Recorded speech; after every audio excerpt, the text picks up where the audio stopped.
All right. Well, I know a couple more folks will be joining us in just a few minutes, but I want to get things started. My name's Ellie Garrity. I'm the Senior Director of Alumni Engagement and Outreach at the Alumni Association, and we're so happy that you could join us just at the tail end of Breast Cancer Awareness Month for our Breast Cancer Awareness panel, Empowerment Through Awareness, Understanding Breast Cancer.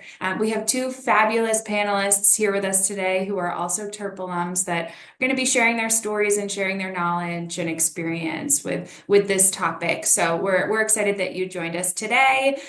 This webinar is being recorded, so you can access it at a later date on our YouTube channel. So I am just going to kick it off and send it right over to our panelists, Alan and Laura. They're going to share a little bit more about their stories and how they really came in contact with this topic and a little bit more about themselves. So Laura, I will kick it off to you. Oh, great. Thank you so much for having me here and for being amongst the great Terp alumni. So I am Laura Crandon, Terp alum from 1991, computer science, and I'm on the board of governors here for the Alumni Association. So my journey started with what I thought was an all-clear mammogram. It said dense breast, which I didn't know at the time, but I know now means the doctor can't see. It's sort of like a forecast of, cloudy, partly sunny, that sort of thing. I wasn't recommended for any other screening, no MRI, no ultrasound, and that happens to about 50% of the people who look like me. But fortunately, I was doing self exams and I found something unusual on one side that wasn't on the other.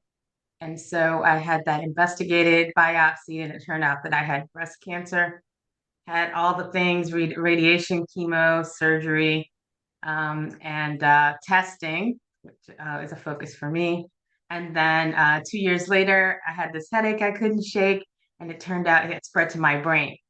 So I've been in a clinical trial, well, a few clinical trials. I've gotten the access of really great therapies and great teams and decided that it shouldn't just be for me, that it should be for more people. And so I started a nonprofit, and that's part of my story. I'm sure Sarah can tell more if people have questions about this journey called metastatic breast cancer, which is something you just live with um, for the rest of your life. Thanks, Laura. We'll definitely be diving more into your nonprofit and your experience. And Alan, I'll turn it over to you. Well, first I want to say, Laura, thank you so much for sharing your story, and I'm really honored to be here speaking with you today. I am a 2010 alumni from a government politics program, and I always like to say that my story started with my mother. She was diagnosed with breast cancer at 27 with a really invasive stage 3 ductal carcinoma, and she was a very strong advocate for herself. She found lumps in her breast. She went to the doctor. She said something's not right. She was a marathon runner, very attuned to her body. They said, "You're too young to have breast cancer. Come back and see us in 6 months." So she kept pushing and pushing. And a few months later, they finally did a mammogram. Tumor was the size of a golf ball. And she had to have a radical mastectomy all the way down to the chest wall, was never able to reconstruct her breast and really lived most of her life, with one breast. And I knew her as a cancer survivor, but 20 years later, she had a reoccurrence in the other breast. And I lost my mom to metastatic breast cancer at age 16. Um, that was a very pivotal moment of my life and developing into who I am as a woman and, really my future. And my dad sat me down just shortly after I lost my mom and brought up the idea of having a preventative mastectomy. And this was right before I went off to the University of Maryland, and I was a late bloomer. I said, "Dad, absolutely not. Why would I do this preventative surgery for a cancer that doesn't exist yet?" And he said, "I don't want you to be dead like your mom." And that was felt very offensive at the moment. I just lost my mom, but I think it gave me that long-term perspective. I didn't want to be the statistic like every other woman in my family. It was my grandmother, my great aunt, both sides of my family. Almost every woman had lost their lives to this disease. So at 26, I underwent a preventative double mastectomy, removed both of my breasts prophylactically, trying to prevent breast cancer.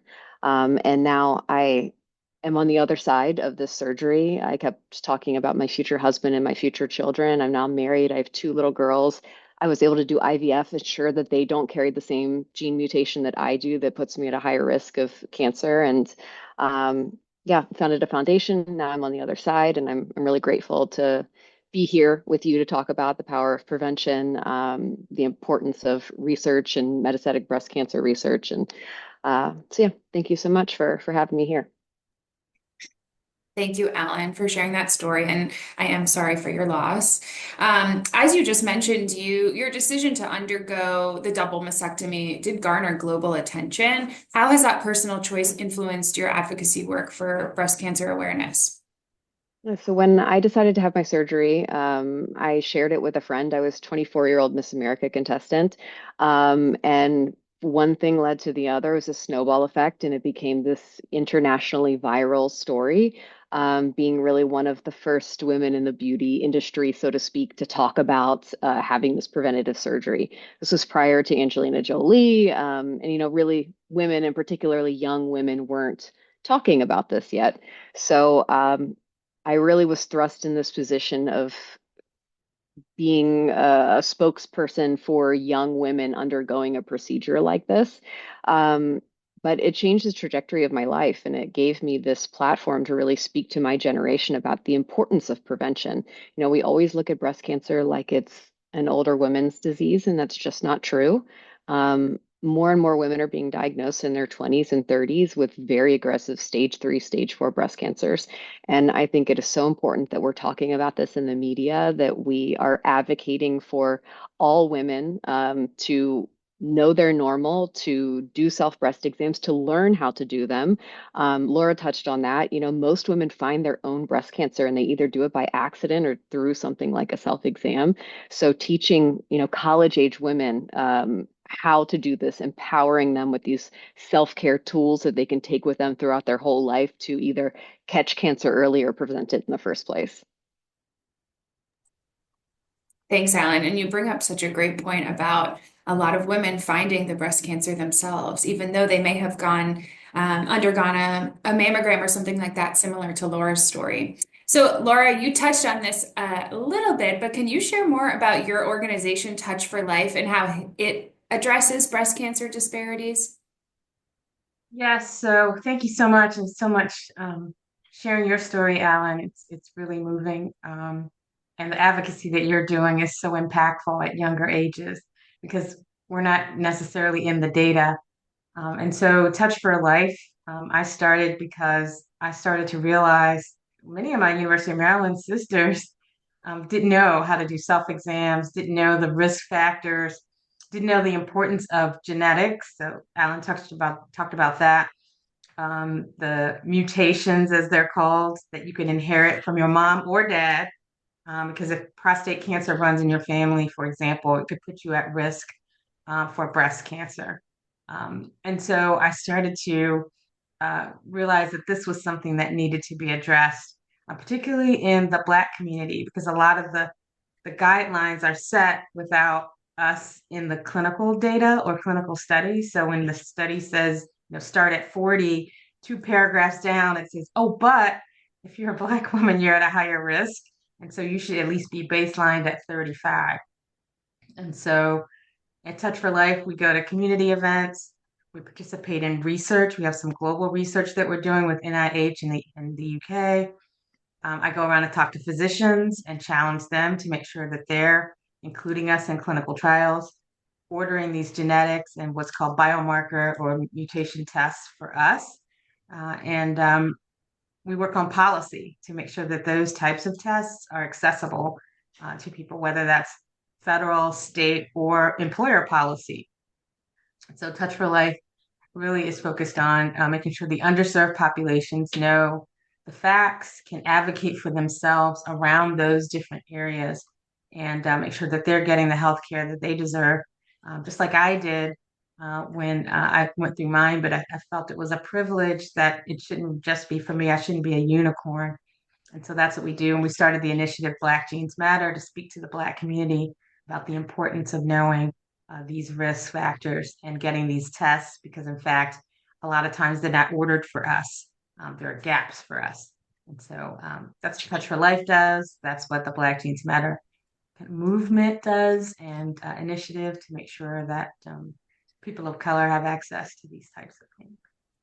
And Laura, can you share a little bit about the impact your work has made on the Black community?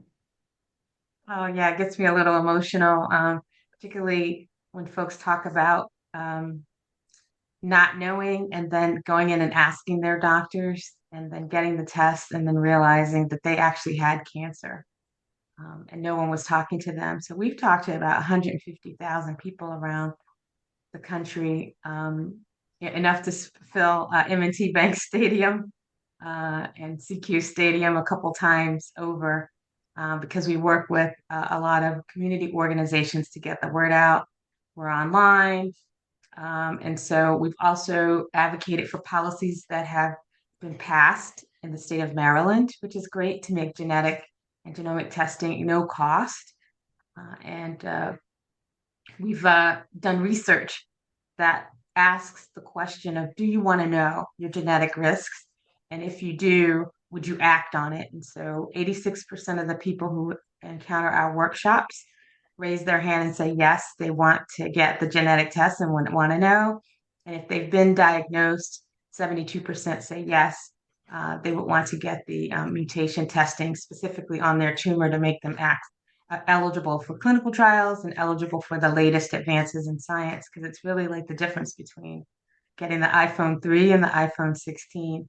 Um, getting access to these. So the impact has been really, really strong, and people being able to tell their stories and advocate not only for policies, but also their healthcare team, and use our tools to be able to have conversations with their doctors, not in like a adversarial way, but really in a way that's accessible, that says, am I eligible for this? What would happen? And then when that doctor says, well, I think it's just this, and answering and saying, well, how can we be for sure, Doc? How can we know for sure? And that changing those lives really is what makes the difference, and my raison d'etre, given the diagnosis that I have. Thanks, Laura. I appreciate that. And you could really speak to the impact in so many different ways on that personal level, helping folks actually identify their breast cancer diagnoses, to making real impact in Maryland with, some of these different policies in place. So really important work that you're doing. Alan, I'm kicking it back over to you. So you mentioned earlier a little bit about kind of the public and the role of media in kind of shaping some of these perceptions of, when we should really be starting to do our, breast cancer checks and things like that. So can you talk about some of the misconceptions that you've come across and what needs a bigger spotlight, in your opinion? Absolutely. Well, I had my surgery in 2015, and that doesn't sound very long ago, but it was really sort of the wild, wild west of the internet, and still women talking about having preventative mastectomies or even talking about having mastectomies publicly at all. That changed a lot when Angelina Jolie had her revelation and really shared with the world that she had undergone a preventative surgery. And I think it's opened up the conversation a lot about breast cancer surgeries, the reality of it. And I think it's also changed the self-advocacy. And like Laura was saying, it is so important to advocate for yourself. You know your body best. You know what's most appropriate for your body, for your lifestyle, and you're, like I said, your own best advocate. I've heard horror stories of women who have had a breast cancer diagnosis. They've chosen a different maybe reconstruction path than what their doctor wanted. And they woke up with breast implants when they didn't want breast implants because the doctor said, well, I knew you'd regret it, so I just went ahead and threw them in there anyway. And these aren't old wives' tales. These are real situations that are happening to women. And we need to be able to advocate for ourselves, to know what the options are, to be empowered in our healthcare choices. There are a lot of studies that come out that say even if women have worse outcomes, they're happier in the end if they had an active role in the decision-making process. So feeling like they can talk to their doctors, that their doctors are receptive, I think the media has gone a long way in changing that because the conversations are being had. People see it with celebrities or they see it with someone who looks like them and they say, hey, I can do that too. I can talk to my doctor. I can push back. I think sometimes we look at physicians and I love physicians. They're wonderful, but sometimes they have their own path. They want to do what they specialize in, and it's not necessarily what's always best for the patient. So having the patient feel comfortable, capable, and empowered to have those decisions, I think that's changed a lot, and we can thank the media a lot for that. I love that. Now, for both of you, what, in your opinion, do you think are the most pressing challenges in the breast cancer awareness space and treatment? And have you seen any collaborative efforts to try to work towards, overcoming these challenges? If you have, please share. And Laura, I'll start with you.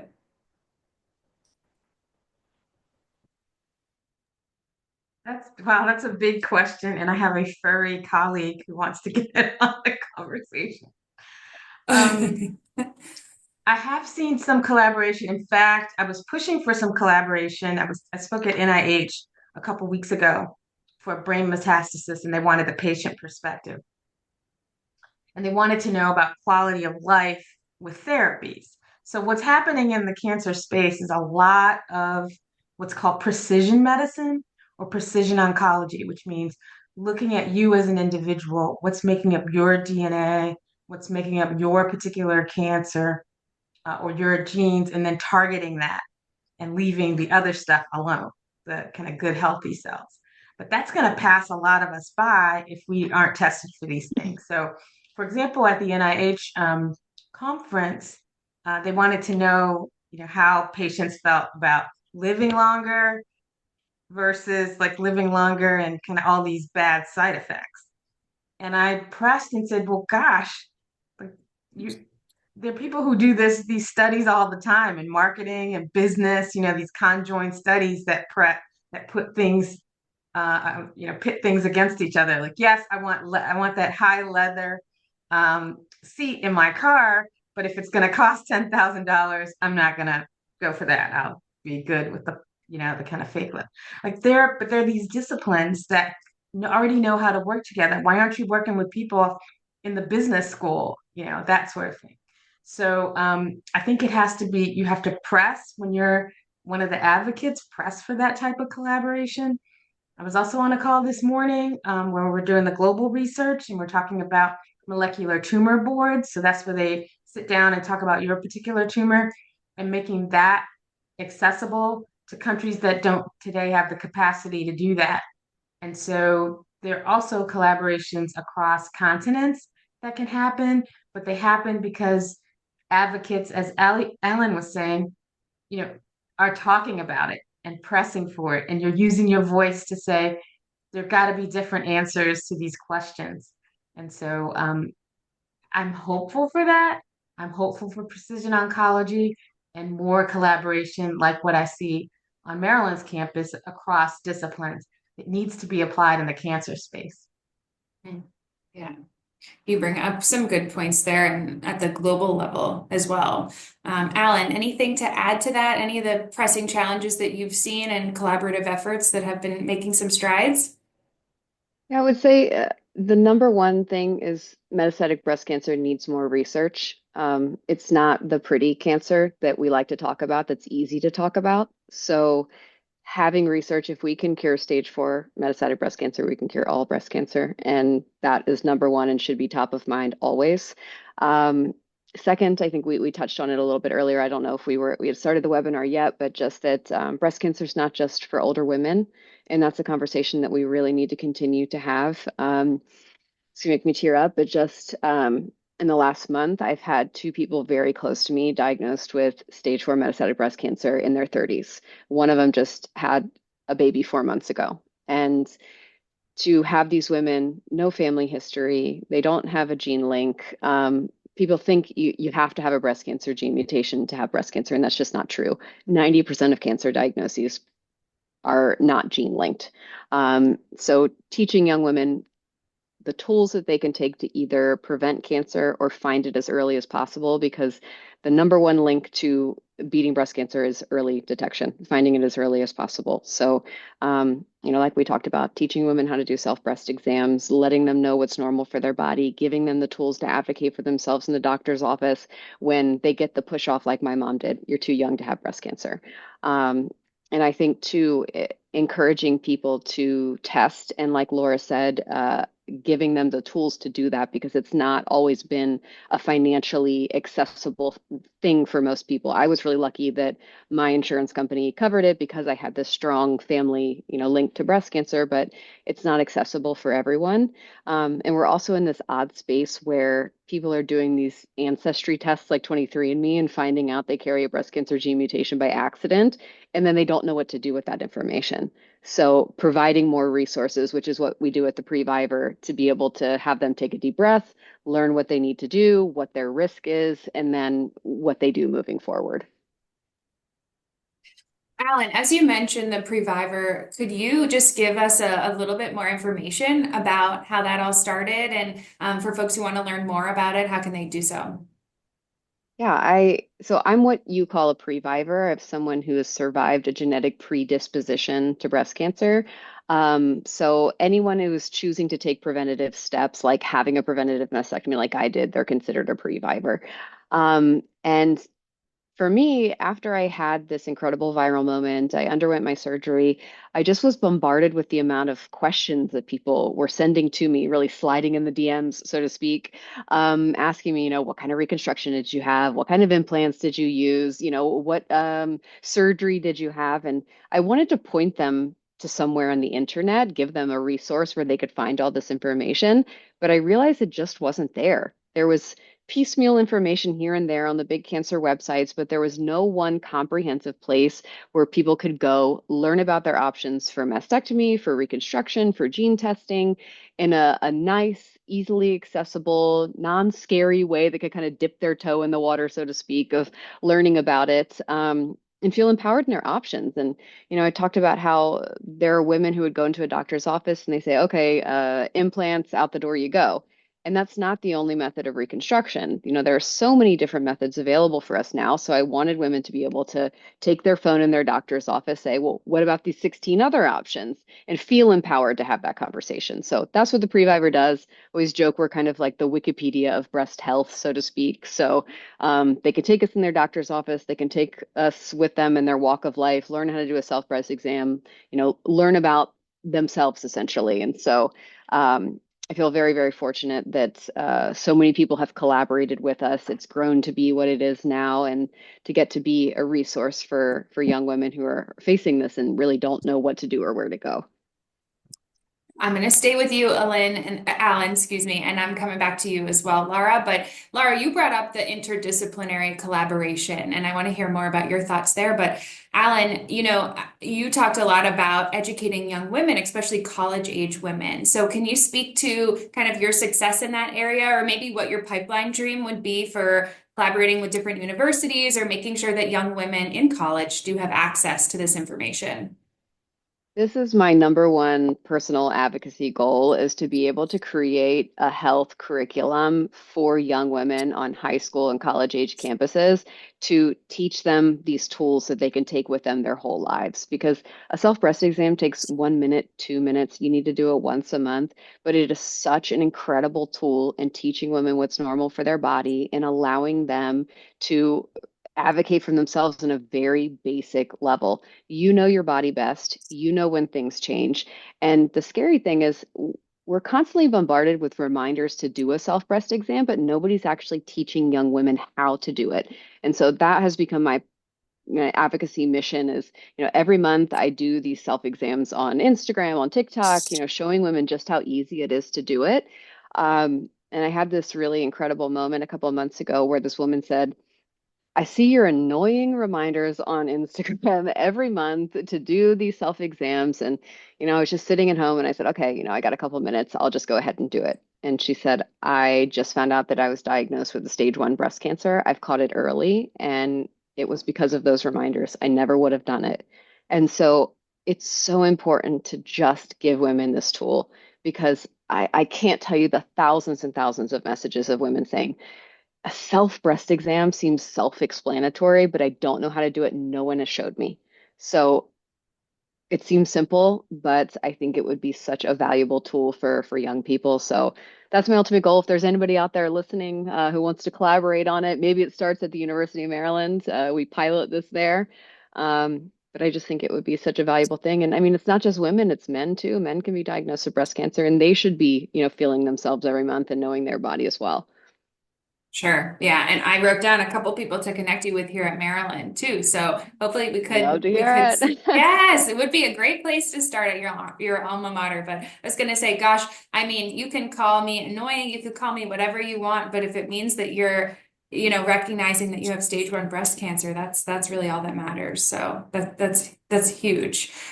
So Laura, I'll send that question back to you. Can you share more about kind of your vision and your belief in interdisciplinary collaboration and what that looks like for you, or maybe on a college campus? Yeah, so a couple things I do want to address. One of the things that Alan brought up, which was men can get breast cancer. Sometimes we call it chest cancer just because of accessibility, and particularly in the Black community too. It's very aggressive, oftentimes. And an intimate partner, as Alan mentioned, oftentimes finds it for you because they notice something is unusual. For interdisciplinary, gosh, there's an opportunity for us to work together, Alan. We started last year something we call Behave, Breast Health Advocate Voices for Equity, which teaches women who've had lived experience with breast cancer and allies. So if you've got a friend, a family member, how to tell their stories, how to advocate, what does it mean to look up legislation and policies. Um, for example, like there are clinical guidelines that are changing even around self exams, right? Saying that you don't have to do them, but I think as Alan and I are witness to, you really do. And so even changing those policies is a way and an opportunity to make sure that these things that we're passionate about get to be in place, whether that's a clinical guideline or kind of a legislative policy. And so we really train people how to advocate for the policies that are important to them. Getting this help. One person has a shared passion of you, Alan, who went through our program, who wants to have here in Maryland, the health curriculum include breast exams and breast health at the high school level. And so there's an opportunity to work together there. There's another nonprofit that Touch for Life works with very closely that has a campaign or initiative for the love of my girls, and they go around to college campuses talking about the importance of breast health. And so there may be other opportunities to work together to get this message out at the high school level, at the college level, because we need to hear it and we need to hear it at younger ages. And it's something that's not taught. So maybe there's an opportunity to do some pilot work around that. Would love that. I love it. Collaboration right here on the panel. And Alan beat me to it. I will make sure that everyone on this call and everyone who registered has access to where you can learn more about these two amazing individuals and the work that they do. But I do, we've talked a lot about what we can do for ourselves, right? And how we can make sure we're advocating for ourselves. But for those on the call that really want to help spread the messages that, you two are really spearheading, what can folks do in their own communities with other family members and things like that to really promote kind of this breast cancer awareness? I mean, someone in the chat even said, I didn't know that men could get breast cancer. So what are some of the things that we can do to help spread your respective messages? And Alan, I'll start with you. Well, I always say it doesn't matter if you are talking to one person or 100,000 people. An impact is an impact. When I started sharing this online, I just had my friends, family members who followed me, and I just started putting the message out. And before you know it, a friend tells a friend tells a friend, and it becomes this snowball effect of you don't know that you've become the breast friend, so to speak, for all these other people. And, before I knew it, I would have strangers on the internet saying, "Hey, I just, did my self-exam and I found a lump. What do I do?"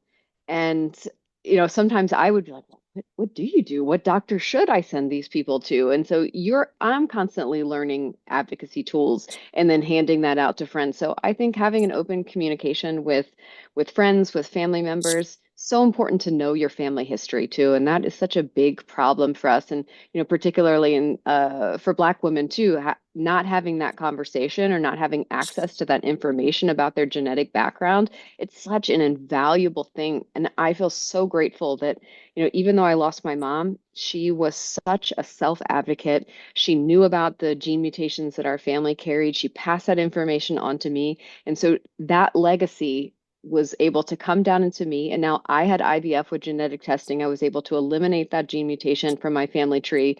So the family history of cancer, it ends with me. And my little girls will never have to navigate the same sad genetic future that I did. So just start talking to your friends. It's never too small. And I think we always assume, oh, I don't have a million followers on my social channels. It doesn't impact anyone, but it does. Absolutely. Only, one voice, Matt. If you only hear from one person, that could make a huge difference in someone's life. So Yeah, and it thank doesn't have to you. be on the internet. It can be Right. you're riding on an airplane, you're sitting in a bar. I meet people all the time sitting on an airplane, sitting at the coffee shop. So you never know who you're impacting, and keeping that open line of communication is key. Absolutely. Laura, I'll turn it over to you. And we've got a holiday coming up, Thanksgiving, that a lot of families get together. It's a perfect time to have the conversation. And it might seem uncomfortable, but the silence can kill us.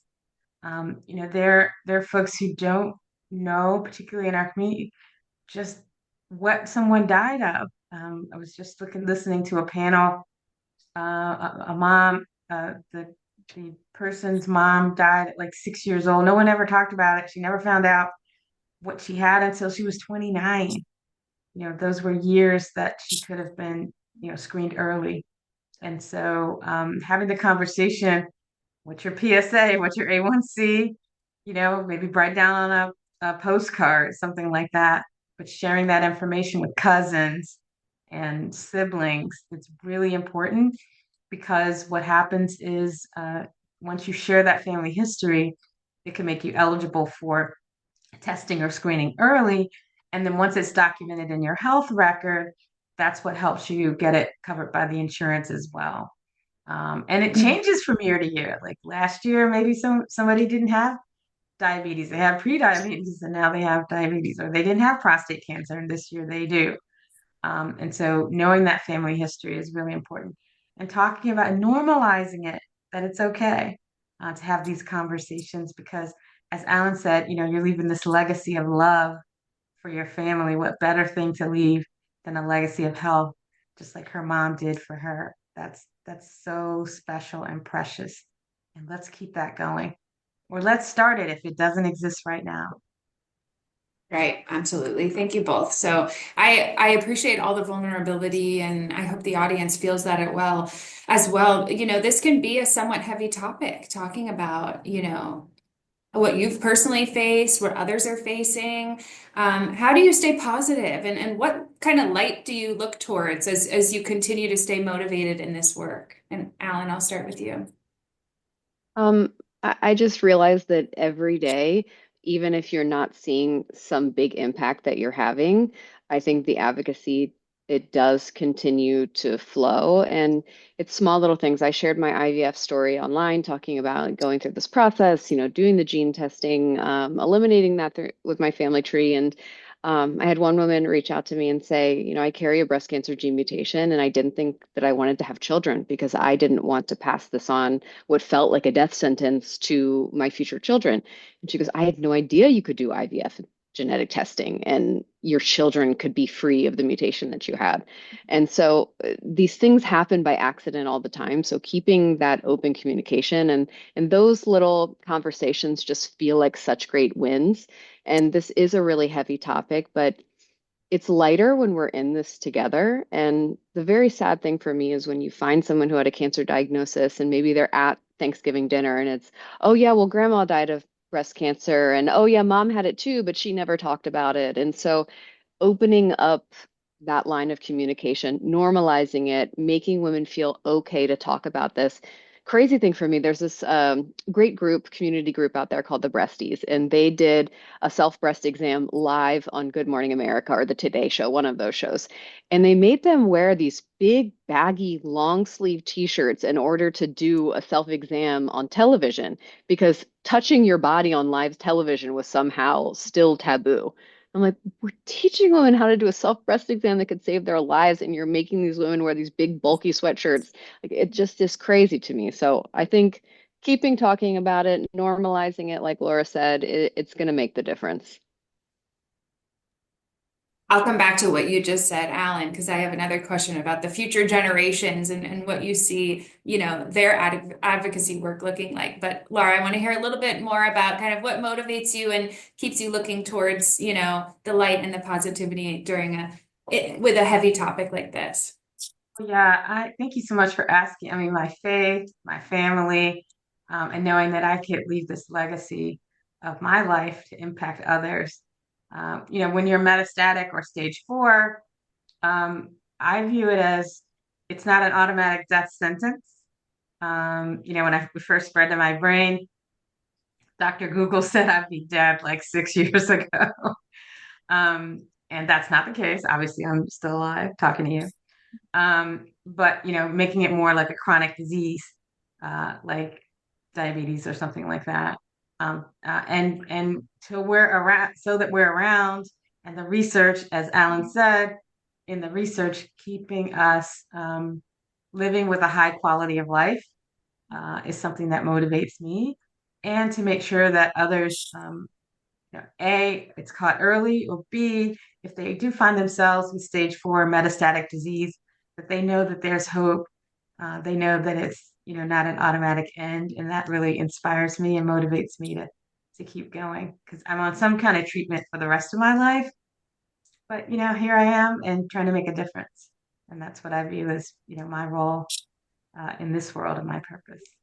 Yeah, I mean, you both have shared such inspirational stories and kind of that mindset shift that you've described. It is really impactful, and I think Dr. Google needs to go away for good. I don't like his vision here for all these searches we're doing. So thank you, Laura. I appreciate that. This will be my last formal question. So if you're tuning in and you'd like to ask a question through the chat, please feel free to start typing that in now. But Alan, I know you have a very huge social media presence and following, and as we look towards this next generation of young women, I mean, what do you see as their potential impact? And you bring up this story of doing a self breast exam and folks having to wear baggy clothes. I personally don't see that as I think that the next generation would be up in arms with that more than probably the three Yeah. of us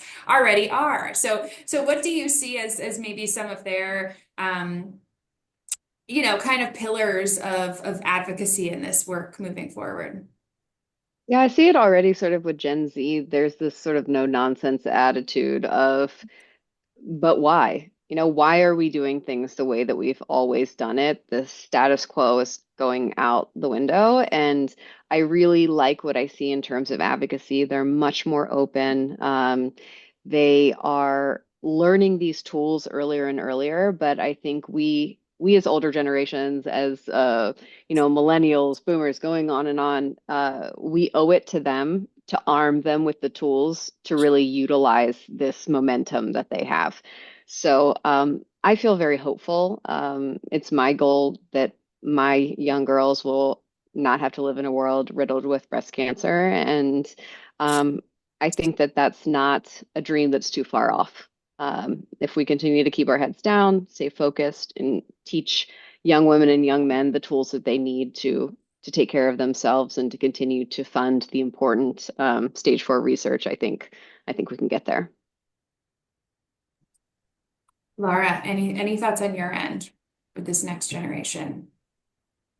I see the next generation much like Alan does. No nonsense, taking the bull by the horns and really also prioritizing self-care and health and holistic health, which is something that wasn't what at least my generation, didn't focus on. And so that gives me a lot of hope. I also was thinking about collaboration as we're talking about the intersectionality of what our organizations are doing. Would love to like have you on our show. We have a YouTube series, and just to talk about the experience of being a pre-viver and how you advocate for that, because that's not always accepted by insurance, things like that, and the following that you have, getting the message out to uh, the community as well. So there might be some other opportunities to collaborate together. Absolutely, would love it.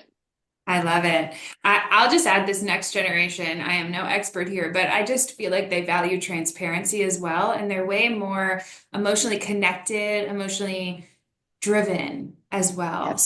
So some of the stories that you've told about being around a Thanksgiving table and maybe a grandmother or even a mom saying, "Oh, we didn't talk about it. It was hush hush, that I had breast cancer." I don't see that moving forward. I see the conversation shifting and there being hopefully a lot more transparency with this next generation.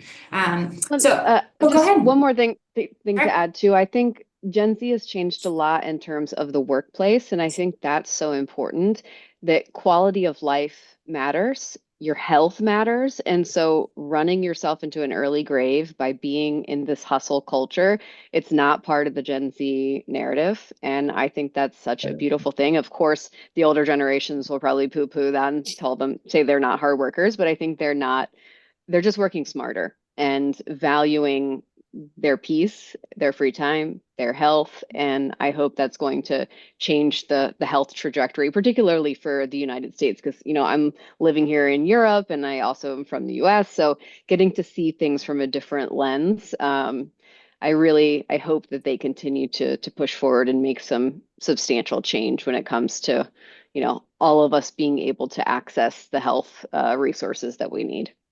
Sure. Yeah, I totally agree. The pendulum did kind of swing back, and there might be some folks rolling their eyes with some of some of the kind of the new themes from these younger generations, but I think it's an important, lesson for us all to hear. So outside of, following both of you and Touch for Life, Black Jeans Matter, and the Previver, who are you all following? Who are you all, keeping the pulse on in terms of, this important topic? I'm sorry, I can start with you, Alan. Okay. So I like to follow health influencers from all different walks of life, not just in the breast cancer space, because I think that I hate using the word influencer because it's not really like how I view myself, but people who are talking about their own personal health journeys. And I think that how people are seeking out health information has changed. They're really going to people who have firsthand experiences in it. So they might go to Laura and say, "Hey, I just received an MBC diagnosis and she's thriving. Look at her. What are you doing?" Instead of going to, an old dusty physician who may not look like them, live the same life that they have, not want the same things. So having somebody who's actually lived it, been there, being able to go back and forth and communicate with them, I think is really changing sort of the narrative of how we're consuming health information. So I love seeing all of the sort of health influencers out there and what they're doing, and that always encourages me and inspires me to create what I hope is meaningful content. Thank you. That's great. Again, I would love to follow up with you on that. I follow a lot of research, a lot of the researchers, because that's where guidelines are set that we all have to live by. Like that's what's happening. And so I do a lot of speaking and I follow a lot of organizations and the people who are at the forefront of this precision oncology, just to stay up on it because it can be really confusing for patients to know where to go. And once a week, we get calls on what do I do? What does this mean? And try to help navigate and guide the community to interpret and know what to do. And we built this really interesting cohort of what I call clinical champions they're physicians who have raised their hands, who are committed to our community to answer questions after our events. And like within 48 hours, they're literally responding to the community because it gives people access to the experts, whether you're in Biloxi, Mississippi, or Boston, Massachusetts. And so I follow a lot of physicians and researchers to make sure that our communities have the latest science and get access to the latest developments, that kind of iPhone 16 or the Mm. Tesla versus the horse and buggy. I loved your iPhone 3 versus iPhone 16 reference I'm an earlier. Android person, so that took a lot for me to say. I love it. Well, a couple big takeaways for me are, making sure we educate ourselves. If we have the privilege and the power, educate others. Um, Routinely do your self-breast exams, and if you don't know how, reach out to these two wonderful women who have many resources on how to do so. Um, and stay proactive and ask questions. Those are kind of some of the biggest things that are coming to mind for me based on all the wonderful information that you both have shared. Anything I'm missing? Any big messages you think that I've missed here? I do not mean to simplify any of this, but just kind of thinking through some of those big takeaways. Anything on your end, Laura or Alan? Really big. I do want to address something that Ellen mentioned about one of her friends, and it's one of the things to just keep in mind and I'm no physician, that's my safe harbor statement, but a lot of times when you've got hormonal changes going on are real big trigger moments for um, these type of things to pop up. So one of the folks in our cohort for advocacy had just had a baby and was breastfeeding, had all these, what she was told was ductal infections, but they were all over. And they weren't, they were cancer all over. And she was told when she was 36, she was too young. But like that and menopause are two triggers. And so just keeping a keen awareness around those things in your body and just being in tune with that. First making sure you've got the baseline of what does normal feel like for you, and then really knowing what's unusual so that you can advocate for that. Go ahead, Alan. Yeah, no hop in. I think one of the most important things is, Ellie, you and I are both young moms. We've got little kids running around, and I continue to hear this from women who are moms is I just don't have the time. And putting yourself on the back burner of not getting the mammogram that you need to, not doing the self exams, those really basic self-care things. Um, we always talk on the airplane about putting on your oxygen mask first before assisting others. And I think that's so, so important for people to realize you have to take care of yourself because you can only give so much. So doing those self exams, getting in to see the doctor, prioritizing that. So making that appointment. And then if you find something, just ask. There's no harm in asking. There's some sort of, I think, inherent shame that we have of, oh, it's nothing, it's just a little bump, but it's been there for the last couple of months. It's fine. It'll go away. It's just my period, all those things that we tell ourselves, but there's no harm in just asking your doctor, having them feel it, having them check it out, because it could be the difference between life or death, quite literally. So just ask, get it checked out.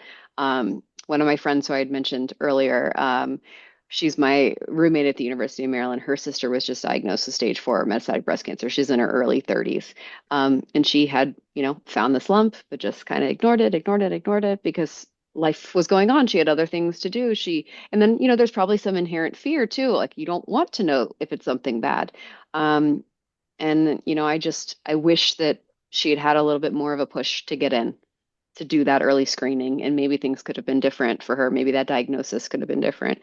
So it's important. Take care of yourself, prioritize yourself. It's not selfish, it's self-care. Yeah, and bring it back to your original point, Alan.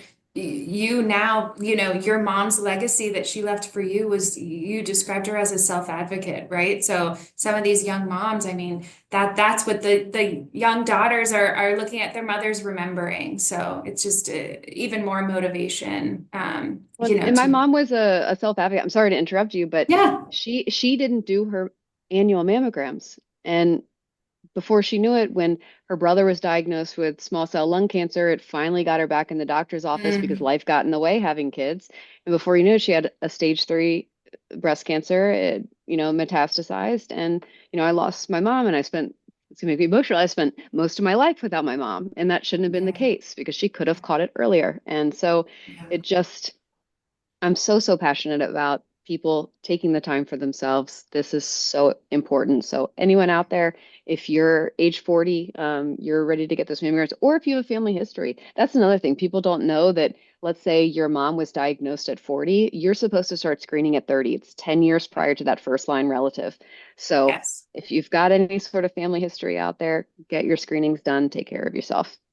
Yeah, that's when I started my first screening, and I feel very privileged that I've had access to that information. But even having a lot of information, it's still confusing, and there's still a lot of questions that you have about what to do next. So, I hope everyone is feeling, as good as I do having this conversation. And it's an emotional topic, and I really appreciate Alan and Laura your vulnerability, sharing some of these tough stories, personal stories of your own, and really sharing the knowledge that you have on this topic. So I hope everyone that's listening in really got a lot out of this. So I want to thank you both for spending the time with us. And sharing this information with us. And I know the audience will chime in with some virtual applause. I will be sending a follow-up email with all of the information about the great work that you're doing, where people can connect with you and learn more about your organization. So I hope you do hear from some Terps, and I know you two have future plans for collaboration too as well. So a huge thank you, and I'll just open the floor to you for any parting words. Yeah, I'll pop in. Just want to say thank you to everybody who has watched this. I hope it was helpful or you found something that, ties into your life. And just remember that your voice matters and you never know who you're impacting. So, whether it's sharing at the Thanksgiving table or, over a beer at the airport, it makes a difference. Thank you. I couldn't have said it better. Yes, exactly what Alan said. Great. And lots of comments through the chat. Who knew self-care could be so empowering? Such a great empowering discussion. And thank you so much for sharing your stories. So um, thank you all so much. I hope everyone has a good rest of your day and evening for you, Alan, over in Germany. And Thank you. we will all talk soon. Thank you so much. Bye.